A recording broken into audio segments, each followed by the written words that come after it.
तो hello everyone, welcome back to maths टाइयार्ड once again. और आज के सेशन में हम लोग दोबारा से देखने वाले हैं वापस से वन शॉट सीरीज। ठीक है। और इसमें हम लोग पूरे के पूरे एओडी और मैक्सिमा मिनिमा को कवर करने की कोशिश करते हैं। और चलो आ जाओ, देखते हैं यार, जितना अच्छे से हो पाएगा उसे ट्राई करेंगे, नहीं तो बाकी नेक्स्ट पार्ट में अपन कर लेंगे। कोई दिक्कत वाली बात तो नहीं है, पर जो भी करेंगे थोड़ा अच्छे से करने की कोशिश हमारी रहेगी। ठीक है। तो हम लोग मैक्सिमा मिनिमा से शुरू करेंगे आज। तो मैक्सिमा मिनिमा से जब हमें शुरू करना है तो हमें सबसे पहले एक बात हमें पता होनी चाहिए कि लोकल मिनिमा क्या होता है और लोकल मैक्सिमा क्या होता है। तो आ जाओ, सबसे पहले तो हम लोग जान लेते हैं यार कि लोकल मिनिमा क्या होता है। ठीक है। बहुत लोगों को ना लोकल मिनिमा का ज्ञान नहीं होता है। Local minima, local minima, local minima तुम्हारा क्या होता है, मैं तुम्हें एक बात बता देता हूँ। मान लो ना कि एफ एक्स एक फंक्शन है। मान लो कि एफ एक्स तुम्हारा एक फंक्शन है और कहा गया है कि इस फंक्शन का लोकल मिनिमा एग्जिस्ट करता है एट एक्स इक्वल टू ए।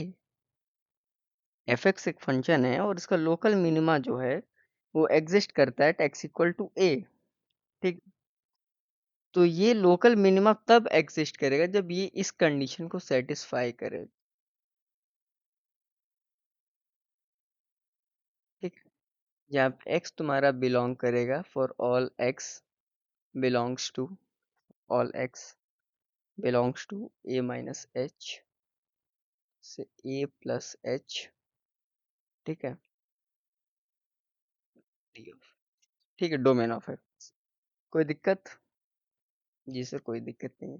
यानी कि लोकल मिनिमा क्या होता है? लोकल मिनिमा अगर कहा जाए कि किसी फंक्शन का एट एक्स इक्वल टू ए है, तो वो हमको पता चलना चाहिए कि उसका फंक्शन ऑफ ए पे जो वैल्यू होगी वो फंक्शन ऑफ एक्स से छोटी होगी, और एक्स जो होगा वो हमारा ए माइनस एच से ए प्लस एच के बीच में, और इंटरसेक्शन ले लेंगे उसका एफ एक्स के डोमेन के साथ में, तो फॉर एवरी एक्स के लिए एग्जिस्ट हो जाएगा, तो उसको लोकल मिनिमा कहते हैं। ठीक है।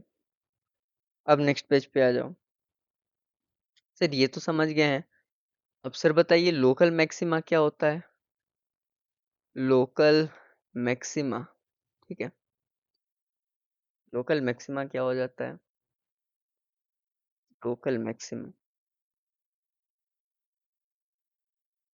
पेन क्या हो गया?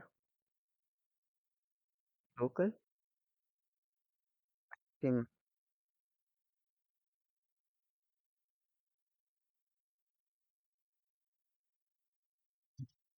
ठीक है। लोकल मैक्सिमम जस्ट ऐसा केस, जस्ट जो केस मैंने बोला है वो उल्टा हो जाएगा।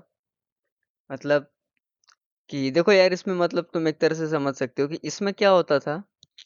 इसमें क्या होता था, जो तुम्हारा लोकल मिनिमा वाला केस था, कि इसमें ये कंडीशन थी। ठीक है।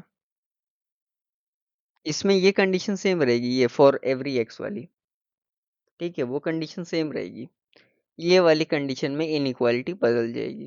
यानी इसमें क्या हो जाए कि अगर कहा जाए कि एफ एक्स जो है उसका लोकल मैक्सिमा जो होता है एक्स इक्वल टू ए पे एग्जिस्ट करता है, तो एफ ऑफ ए जो होगा ना ग्रेटर देन होगा, ये इक्वल टू होगा एट एफ ऑफ एक्स। ठीक है। For every x belongs to a minus h to a plus h, taking intersection of domain of f x. ठीक है। कोई दिक्कत? जिस तरह में ऐसा कोई भी दिक्कत नहीं हुई। तो ये लोकल मिनिमा मैक्सिमा की बात हुई। एक ग्लोबल मैक्सिमा मिनिमा भी होता है, सुना है तुम लोगों ने? एक होता है हमारा ग्लोबल मिनिमा और मैक्सिमा। ठीक है। मैक्सिमा और मिनिमा ग्लोबली। ठीक है। तो ग्लोबल मैक्सिमा क्या होता है? एक फंक्शन एफ होता है जिसको ग्लोबल मैक्सिमा कहा जाता है किसी पॉइंट सी पे। अगर फंक्शन की सी पे वैल्यू बड़ी आ जाती है फंक्शन ऑफ एक्स के, ठीक है, हर एक्स के लिए जो कि डोमेन में है फंक्शन एफ के। ठीक है। बात को समझ रहे हो? बात को समझ रहे हो मैं क्या कह रहा हूँ? बात को समझ रहे हो? मैं ये बात कह रहा हूँ कि एक फंक्शन है, जैसे सपोज करो कि यहाँ पे ना एक फंक्शन है तुम्हारा एफ। ठीक है। एक फंक्शन है तुम्हारा एफ ऑफ एक्स मान लो।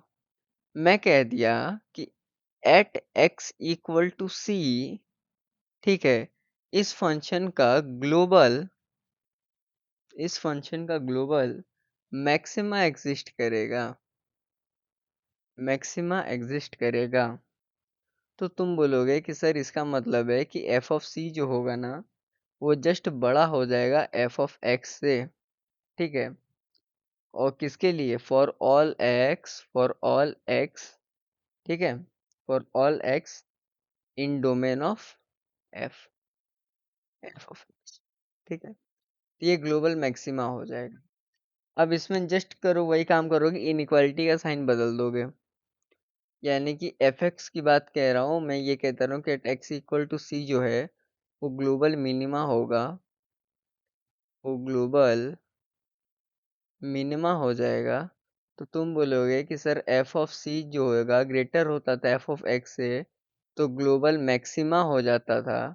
उस केस में हम लोग क्या करेंगे कि एफ ऑफ एक्स जो होगा इस केस में बड़ा हो जाएगा एफ ऑफ सी से, तो हमारा ग्लोबल मिनिमा एग्जिस्ट करेगा, ठीक है। वो जो फंक्शन की बात मैंने की थी ना, डोमेन ऑफ एफ, वो सेम रहेगी। बात को थोड़ा समझो, ठीक है, बात को थोड़ा समझो। अब मैं तुम्हें एक और अच्छी बात बता दे रहा हूँ, थोड़ी सी ग्राफिकल रिप्रेजेंटेशन भी तुम्हें सिखानी पड़ेंगी ना यार, वरना ऐसे काम थोड़ी चलेगा, ठीक है। शेप्स ले लो पहले,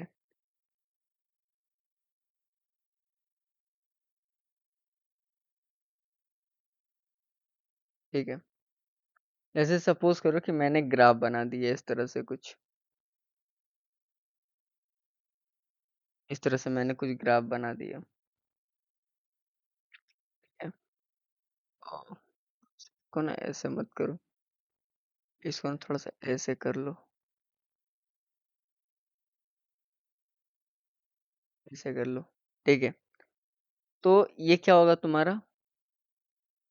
ये तुम्हारा हो जाएगा लोकल मिनिमा, ठीक है। और ये पॉइंट की बात मैं तुम्हें कुछ देर में करूंगा, ठीक है। ये हो जाएगा तुम्हारा लोकल मैक्सिमा, ठीक है, ये तुम्हारा हो जाएगा लोकल मैक्सिमा, ठीक है। ये लोकल मैक्सिमा भी हो जाएगा, और ये और भी कुछ होगा मैं तुम्हें बताऊंगा, ठीक है। ये भी कुछ हो जाएगा तुम्हारा, ये भी तुम्हारा हो जाएगा लोकल मैक्सिमा, और ये भी तुम्हारा हो जाएगा लोकल मिनिमा, ठीक है, लोकल मिनिमा, ठीक है, लोकल मैक्सिमा, ठीक है, लोकल मैक्सिमा। देखो ये सबसे ऊंचा पॉइंट है ना इस ग्राफ में, तो ये ग्लोबल मैक्सिमा भी होगा।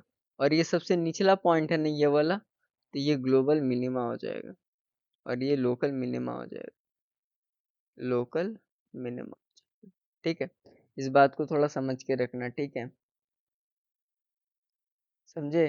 तो लोकल मिनिमा मिनिमम वैल्यू होती है फंक्शन की, ठीक है, लेकिन वो सबसे बड़ी ग्रेटेस्ट नहीं हो सकती है किसी फाइनाइट इंटरवल के लिए, ठीक है, हमेशा इस बात को याद। एक फंक्शन के बहुत एक्सट्रीम वैल्यूज हो सकते हैं, तो वो लोकल मिनिमा होते हैं, तो लोकल मिनिमा की वैल्यू ग्रेटर हो सकती है लोकल मैक्सिमम वैल्यू से, ठीक है। बात को थोड़ा समझो, ठीक है। मतलब एक चीज पॉइंट ना तुम लिख सकते हो कि अ फंक्शन कैन, लिखो, a function can have several extreme values such that local minima values may be greater than the local maxima values, ठीक है, ठीक है। और ये जरूरी नहीं है कि लोकल मिनिमा जो है ना एंड पॉइंट पे हमेशा लोकल मिनिमा और मैक्सिमा एग्जिस्ट करेगा, ये भी कोई जरूरी बात नहीं है। होप मैंने तो ये बात तुम्हें अच्छे से समझा पाई हो, ठीक है। अब डेरिवेटिव टेस्ट तो तुम्हें बताने की कोई जरूरत है नहीं यार, क्योंकि वो सारी तो इजी चीजें हैं, ठीक है। तो अब आ जाओ सीधा, आप टेंजेंट नॉर्मल पे आ जाते हैं, ठीक है। अब आ जाओ टेंजेंट नॉर्मल पर आ जाते हैं, ठीक है। होल्ड ऑन करना थोड़ा सा, 2 मिनट प्लीज।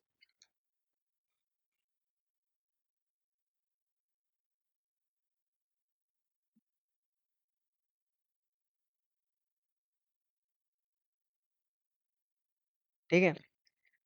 तो अब हम लोग अपना टेंजेंट नॉर्मल पढ़ने वाले हैं। ठीक है। अब हमारा बेसिकली ना यहाँ से एओडी स्टार्ट हो चुका है। ठीक।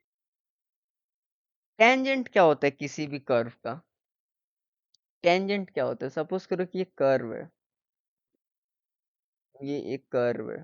ठीक है। तो टेंजेंट क्या होता है? हम्म। टेंजेंट वो एक लाइन होती है जो किसी कर्व को किसी एक पॉइंट से छूते हुए निकल जाती है। हाँ, इस तरह से समझ लो जस्ट।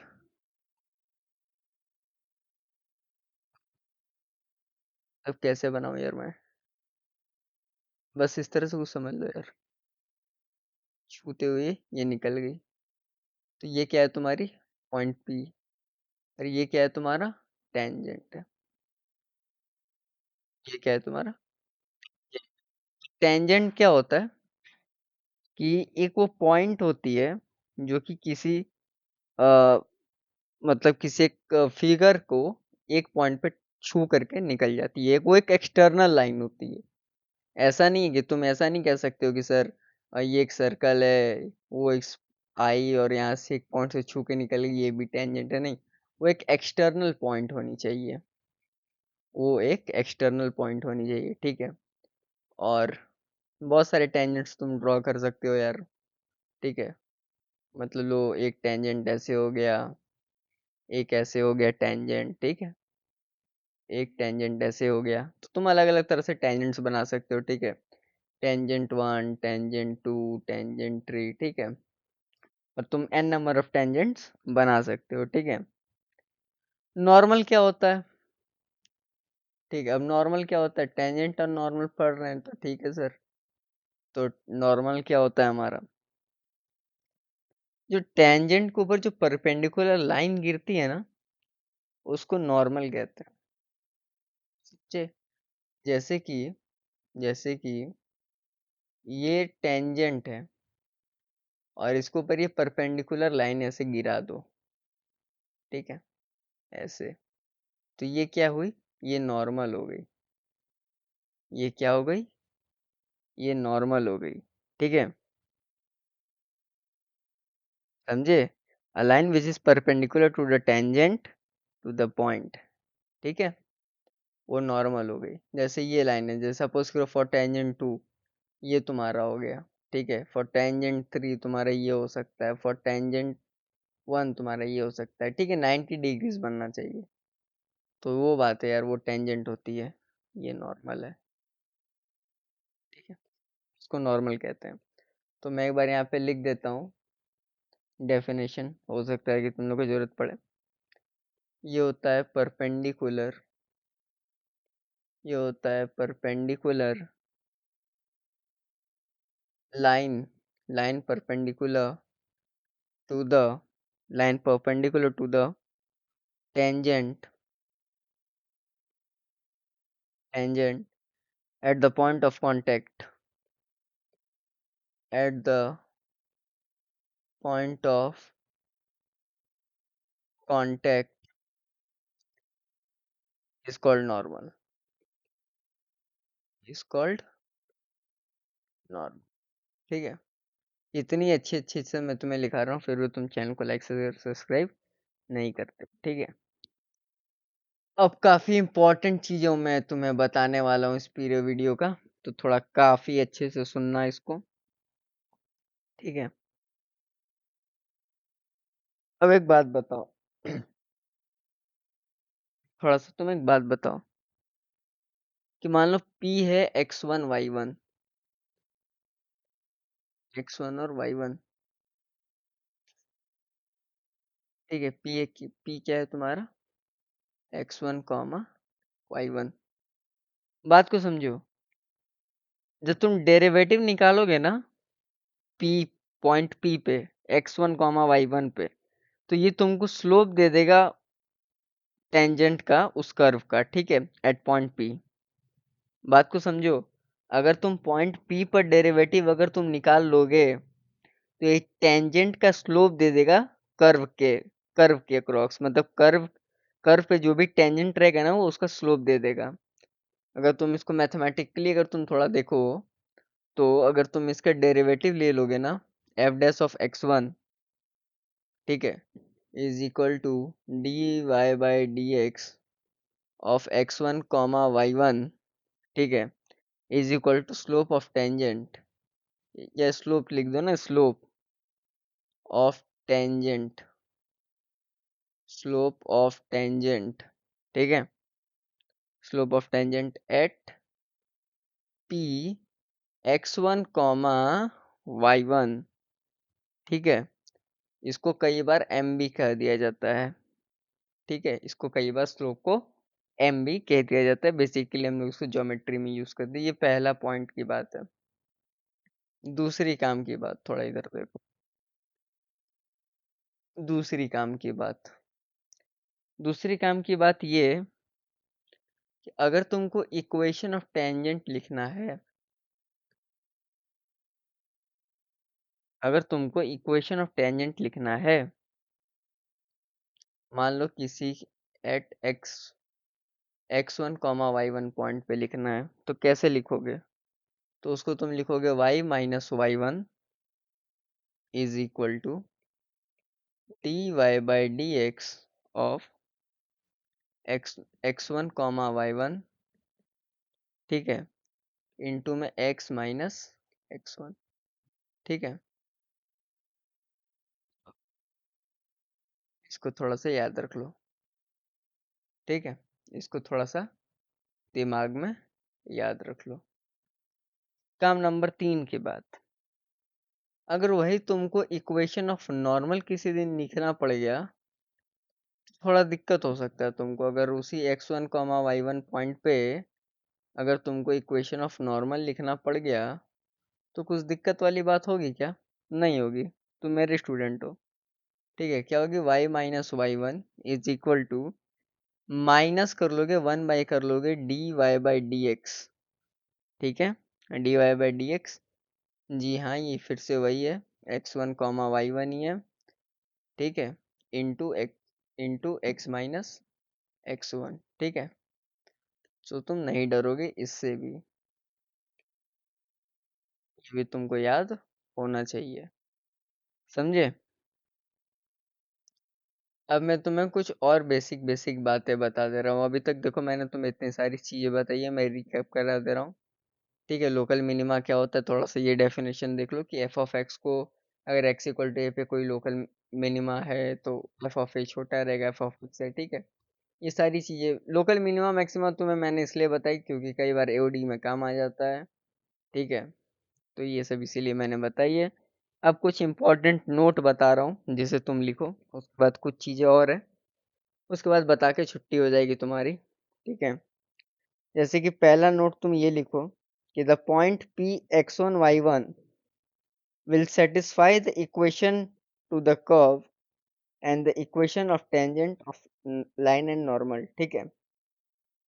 अगर पॉइंट P x1 y1 जो है वो सेटिस्फाई करेगा equation of the curve and the equation of tangent and the equation of normal, ठीक है। यानी कि यहाँ पे तुम लिख लो, मैं लिखवा ही दे रहा हूँ क्योंकि तुम लोग सुस्त जनता हो, ठीक है। ये क्या कह रहे हैं कि अगर P पॉइंट P है x1 कॉमा y1, तो ये तीन चीजों को सेटिस्फाई करेगा, ये तीन इक्वेशंस को सेटिस्फाई करेगा, तीन इक्वेशन को सेटिस्फाई करेगा। पहला इक्वेशन, इक्वेशन कौन सा, कर्व का, पहला तो कर्व का खुद का इक्वेशन, दूसरा टेंजेंट का इक्वेशन, और तीसरा नॉर्मल का इक्वेशन। हो गया, ठीक है, बात को थोड़ा समझो। और अगर कोई टेंजेंट है किसी पी पॉइंट पे, किसी कर्व पे, वो पैरेलल है एक्स एक्सिस के, तो D Y by D X zero हो जाता है। तो ये पहली बात है। अब दूसरी बात, थोड़ा काम सुन के लो, थोड़ा यहाँ पे लिख लो कि अगर एक, मान लो कि अगर कोई टेंजेंट है, अगर कोई टेंजेंट है और वो किसी पी पॉइंट पे है, P point, tangent on P point, on P point of a curve, P point of curve, ठीक है।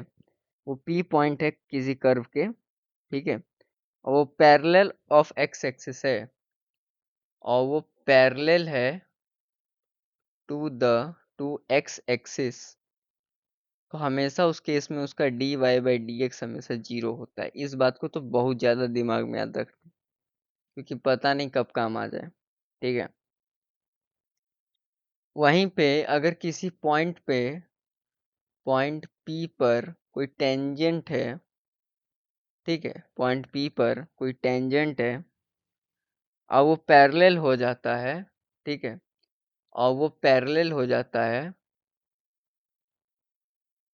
वो पैरेलल हो जाता है, parallel to the Y axis, ठीक है। वाई एक्सिस का अगर वो पैरेलल हो जाता है ना, उस केस में पता है क्या होता है, उस केस में D Y by D X जो होता है ना, डिफाइंड ही नहीं होता है।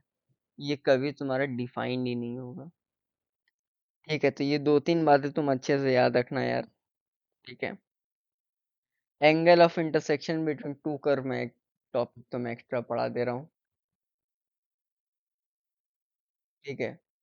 Angle of intersection, angle of intersection of two curve,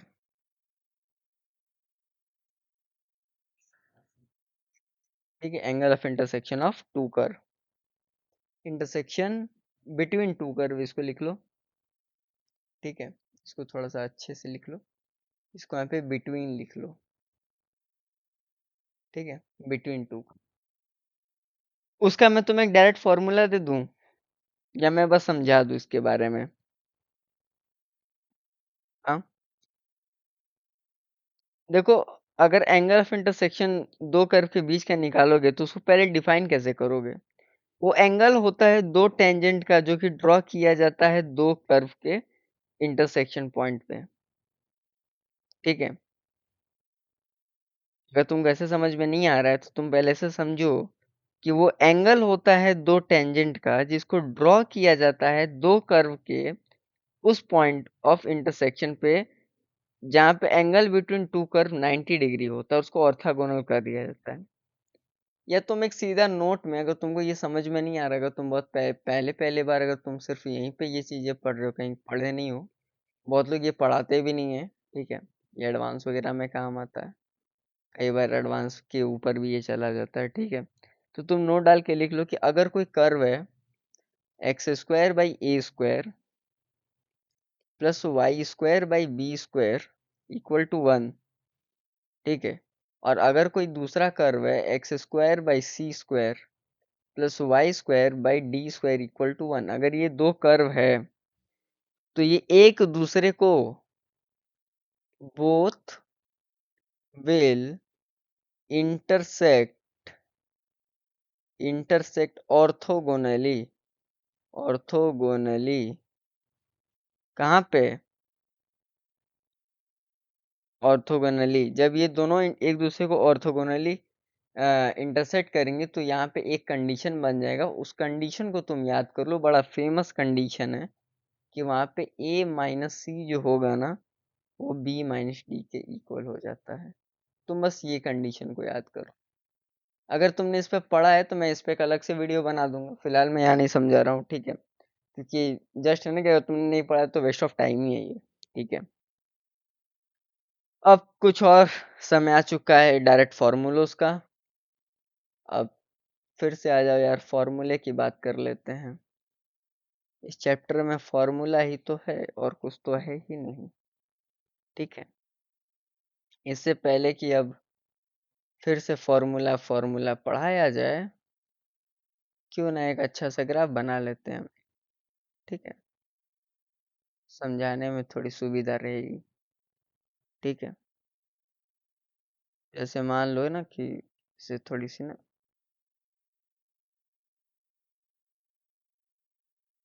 बात को समझो थोड़ा,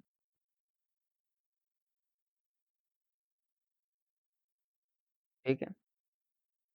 ये तो वो रहा,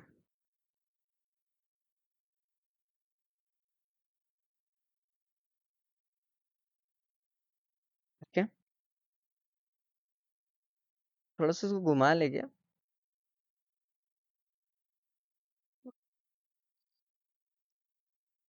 हाँ?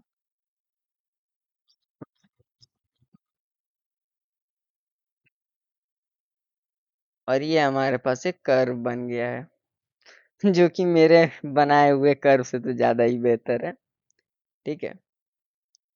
और अब जाहिर सी बात है कि हम लोग एओडी और टेंजेंट नॉर्मल पढ़ रहे हैं, तो इसके ऊपर सबसे पहले जो गिराएंगे हम लोग एक टेंजेंट ही गिराएंगे। ओहो, मेरा ड्राइंग फिर बिगड़ गया।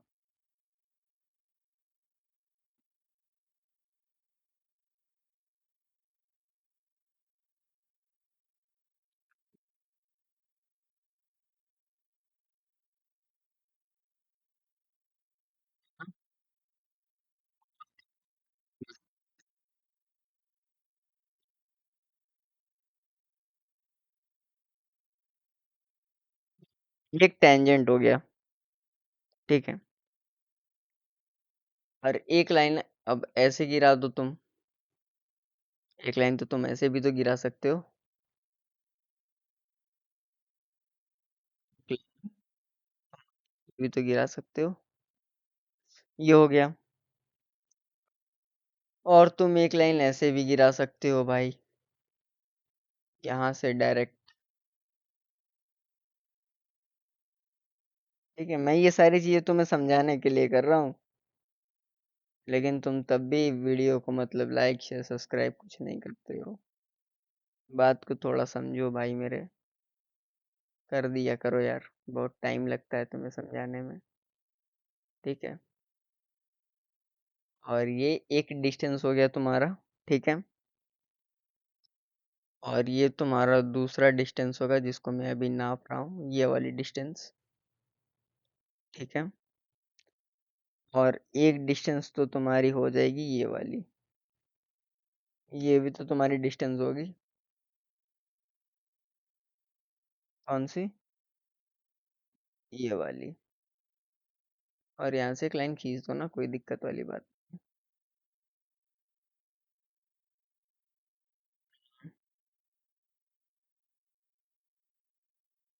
ठीक है। अब मैं तुम्हें यहाँ से लिख के बता दे रहा हूँ, तो तुम्हें अब लाइफ लाइफ में सब कुछ समझ में आने लगेगा। ठीक है।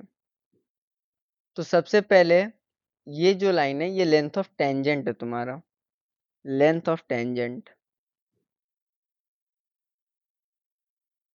लेंथ ऑफ, शॉर्ट में लिख दूं क्या मैं? एल ओ टी लिख देता हूँ। एल ओ टी,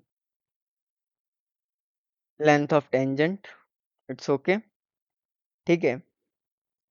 पहले इसका नाम कुछ रख देते हैं। देखो, जैसे इसको y is equal to F X मैंने बोल दिया, तो अगर ये y equal to F X हो गया ना, तो एक काम करते हैं कि इस पॉइंट को ना, इस पॉइंट को कुछ p रख लेते हैं, x1 कॉमा y1। ठीक है। और ये इस वाले एंगल को ना कुछ अपन साई रख लेते हैं। ठीक है। ये वाला पॉइंट अपन का m हो गया। और ये वाला ना, इस लाइन को थोड़ा ऐसे ले आओ, इसको थोड़ा ऐसे ले आओ, तो ये हो जाएगा तुम्हारा, इस पॉइंट को n रख दो, मान लो सपोज करो, इसको o रख दो यार। ठीक है, इसको t रख दो। ठीक है, इसको t रख दो। अब मैं तुम्हें कुछ बातें बता दे रहा हूँ। जैसे ये लेंथ ऑफ टेंजेंट है, तो ये हो गया तुम्हारा लेंथ ऑफ, ये भी तो तुम्हारा कुछ लेंथ होगा ना, तो ये हो गया तुम्हारा लेंथ ऑफ सब टेंजेंट। लेंथ ऑफ सब टेंजेंट। ठीक है। ये जो mn है, ये जो mn है वो लेंथ ऑफ सब नॉर्मल है। ठीक है। लेंथ ऑफ सब नॉर्मल। ठीक है। लेंथ ऑफ सब नॉर्मल। ठीक है। ये तुम्हारा लेंथ ऑफ नॉर्मल है। लेंथ ऑफ नॉर्मल है, कोई दिक्कत वाली बात नहीं है। अच्छा, अब इनका फॉर्मूला लिख लो। ठीक है। तो पहला फॉर्मूला आता है कि सर हमारा length of tangent, length of tangent का क्या फॉर्मूला होता है? तो देखो यार, लेंथ ऑफ टेंजेंट का फॉर्मूला होता है y1 का, y1 उसके बाद लिख लो under root one plus F dash of x1 F dash of x1 का whole square by F dash of x1 by F dash of x1। कोई दिक्कत? नहीं सर, कोई दिक्कत नहीं है। दूसरा फॉर्मूला तुम इसको यहां से लिख सकते हो यार कि लेंथ ऑफ सबटेंजेंट इसको तुम क्या लिख सकते हो, y अपॉन में एफ डैश ऑफ x1। तीसरा तुम क्या फॉर्मूला लिख सकते हो, लेंथ ऑफ नॉर्मल। ठीक है, इसको तुम क्या लिख सकते हो, y1, फिर लिख सकते हो तुम अंडर रूट में 1 प्लस, फिर इसको लिख सकते हो एफ डैश ऑफ x1 का होल स्क्वायर। कोई दिक्कत? जी सर, कोई दिक्कत नहीं है। एक चौथा फॉर्मूला और आखिरी फॉर्मूला तुम यहाँ लिख सकते हो, लेंथ ऑफ, ये जितना सब नॉर्मल वगैरह ना, ये तुम्हारे किसी काम का नहीं होता ना, लेकिन तुम इसको याद कर लो। लेंथ ऑफ सब नॉर्मल, ये भी तुम्हारा उसी तरह होता है, y into F dash of. कोई दिक्कत वाली बात इनमें नहीं है। तुमने इतनी सारी चीजों को आज पढ़ लिया है, एक बार फिर से रिवाइज करना। और होप कि तुम्हें आज का लेक्चर बहुत अच्छा लगा होगा। तो अगर अच्छा लगता है तो चैनल को लाइक करना, शेयर करना, सब्सक्राइब करना। तब तक के लिए keep learning and keep X. Bye bye.